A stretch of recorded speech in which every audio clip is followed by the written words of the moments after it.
નમસ્કાર, હું છું અલ્પાને. આપ જોઈ રહ્યા છો CB24 ન્યૂઝ. દેશમાં ડુંગળીની વધતી કિંમતોથી સરકાર પણ બદલાઈ જતી હોય છે, જેથી ચૂંટણી વચ્ચે સરકારે ડુંગળીની નિકાસને લઈને મોટો નિર્ણય લીધો છે.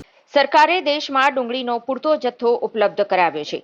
ઉનાળામાં વધતી જતી માંગને અનુલક્ષીને પુરવઠામાં કોઈ ઘટાડો થવો જોઈએ નહીં અને ભાવ પણ નિયંત્રણમાં રહેવા જોઈએ. આ માટે દેશમાંથી ડુંગળીની નિકાસ પર પ્રતિબંધ છે. સંયુક્ત આરબ અમીરાત, બાંગ્લાદેશ અને શ્રીલંકા જેવા કેટલાક મિત્ર દેશોને જ કાંદાની ચોક્કસ માત્રાની નિકાસ કરવાની છૂટ છે. ડુંગળીની નિકાસ હવે 40% મોંઘી થઈ ગઈ છે, જ્યારે કેટલાક કિસ્સાઓ સિવાય દેશમાં ડુંગળીની નિકાસ પર પહેલેથી જ પ્રતિબંધ છે.